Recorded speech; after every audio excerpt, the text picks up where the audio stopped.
Some bad news. Do you know that one day the phones will be ringing with news about you? Have you ever thought of that? One day the phones will ring, and when someone answers it, they will say bad news. What's the bad news? Such and such a person has just passed away. That name will be yours.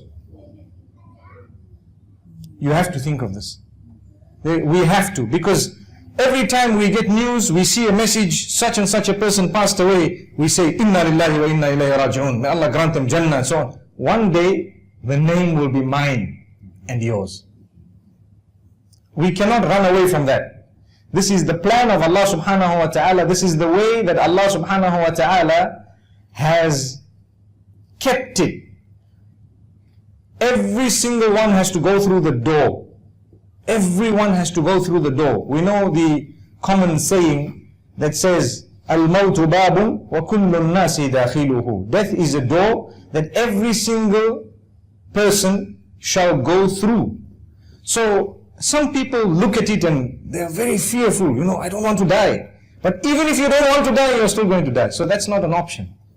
It's not an option. You can die young or you can die a little bit later. Some people are given a little bit of age. When they become of age, for example, sometimes they are bedridden. They lose their weight. And then they go. Those have a bigger opportunity to turn to Allah than the others who might have gone suddenly. Suddenly, person is gone. Maybe he didn't have a chance to even say goodbye, to say anything, obviously. Some people, they prepare their will in advance. They talk to people, look, I'm not feeling well. I might a few weeks, I might die. This might happen. This is my will. This is this. I'm old or I'm so and so. So they are preparing for it. They ask Allah's forgiveness and Allah forgives them by the will of Allah. By His will, He forgives them. But the question is, do we have a guarantee that we are going to become old and we will become sick and ill and then we will say goodbye to everyone and then we will die? Do we have that guarantee? No. No matter how old we are, a lot of the times, somehow we feel, in a lot of cases, that I will survive. Not me. I won't, it's not me. So it's just a feeling. We start thinking, me, die? Until we dead, then the others feel, me, die, and it carries on. And then they die. And then the others say, we die, and then they die. Allahu Akbar. So this is why, how should we look at it? Because if we become scared, we will get depressed. Completely depressed, in the sense that we won't even want to go out and eat, because we're going to say, what's the point of this food? I'm dying. What's the point of getting married? I'm going to die. What's the point of having children? I'm going to die. And then we look at our kids and we say, well, what's the point? He's going to die or she's going to die. That is a very depressing way of looking at it. There is a plan of Allah that we need to understand. He wants us to go through a certain type of a life, known as the life of this world. It's only one type of life. There is more than one type of life. There is the eternal, everlasting life that exists, that we shall get into once the temporary life, which is roughly 60 to 70 years, is over. Then we get into another life. Not in reincarnation, no, but in terms of the eternal life and the resurrection that will happen. There is a difference. Some people believe that if you die, if you lead a good life, you become a bird. You become something sweet, something nice, a little gazelle. People look at you and enjoy it, so on. And some people believe that, the same people would believe that if you die after having led a bad life, you become a scorpion or a snake. That is reincarnation. In Islam, we believe that is wrong. We believe that is wrong. There is no reincarnation. But there is another life which is known as the life after death. The eternal life. That is through resurrection. When we die, this body that I have right now, its functions will be over. So, when someone comes and greets me, or greets you, or greets at a graveyard, it is Allah who makes the individual hear, but not with these ears. Because these ears could be already decomposed, completely gone. This whole body will be gone. They say that when a person's body, when a person has died, there is something interesting that happens. You might have heard me say it. Your name is no longer connected to your body. Have you ever thought of that? The minute you die, Your name and your body are separated. So, say for example, someone's name is, I'm going to use a common name. Say for example, someone's name is Ismail. Okay? When they die, and say they died in that room, for example, just an example, people will not say, where is Ismail? Bring him here. They will say, where is the body? Bring it here. Did you wash the body, brother? Did you enshroud the body? Did you bury the body? Your name is irrelevant. It's over. It's gone. Why? Because the name is no longer connected to the body. The body was temporary. It's gone. It's known as the body. Did you bury the body, brother? No one ever says, did you bury Ismail? No one ever says, bring Ismail here. No, they say the body. That is very interesting, because where is Ismail? That's the question. Well, he is gone to Allah subhanahu wa ta'ala. He is now in another life. And that life is far better than this one. It is eternal, and it is where he will be getting the good for whatever he has done. And by the will of Allah subhanahu wa ta'ala, Allah will forgive his shortcomings where he has gone wrong. So it's very important for us to know that as Muslims, we should be looking forward to this eternal life via preparation for it.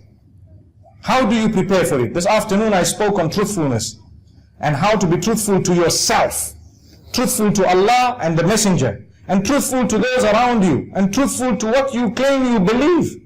We say, Ashhadu an la ilaha illallah, wa ashhadu anna Muhammadan abduhu wa rasuluh. We need to be truthful to that statement, so that when we die, we will actually get to where we were expecting to get all along. May Allah grant us paradise.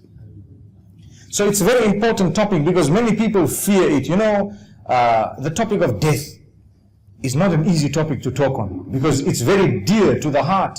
Everyone loves dear life, as they call it. Everyone wants to cling to life. You know, if something happens, we will spend all our money trying to improve our health, because we want to cling to life. But we don't realize, my brother and my sister, there is another life better than this one. You know, it's like, for example, we get cozy in a house. You know, when you live in a house for a while, you get cozy. So with your eyes closed, you can go to the bathroom, you can turn on the tap, your eyes are closed.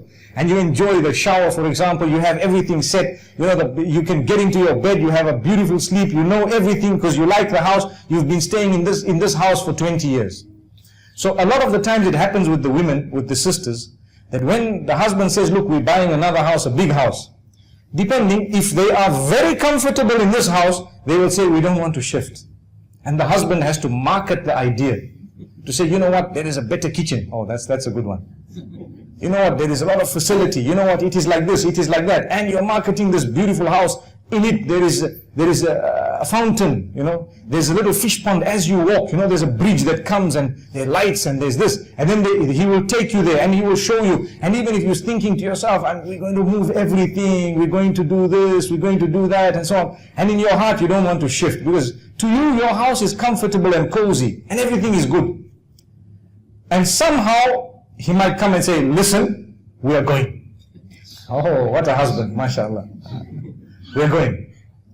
And once you shift there and you realize, wow, this is such a beautiful house. I was just worried about this for nothing. Yet I've got to a house that is so good that the air conditioning unit no longer is operated by remote, but is by voice. Amazing. Brilliant. So you just say 20 degrees, and next thing you just hear a sound, tidit, and it goes to 20. Wow. You want water, and you say, you can say, and you can dish out an instruction to the kettle, and it starts boiling. Imagine. So what would happen? Before we went there, we were anxious about this place. That, are we really going to go to a nice place? I'd rather stay in this place that I know than to shift to this other place. I can give you one real life example. Those of you who go to Mecca, you know, many years ago, the hotels were different from now. So we became comfortable in some hotels, and it was hard for us to shift to the big buildings, you know. And suddenly what happened is, we found ourselves with no option but to go into the big buildings, and then we said, oh, this place is lovely, subhanallah. So that is how we treat life, real life. We are so comfortable, but this is useless. compared to what is waiting for us on the other side. But when we get there, we will laugh, or we maybe not, the term laugh might not be accurate, but we will be surprised to see that what we were fearing is actually far better than what we had in the previous temporary life. Because the life after death is a complete life. It is an everlasting life. There is no fear of death anymore.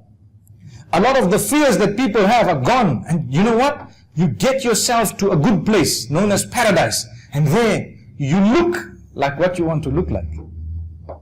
Imagine, you don't need no more makeup, no more combing your hair, no more worried about this, no more bathroom and so on, nothing, everything gone. You just think about something, subhanallah, wow, Allahu Akbar.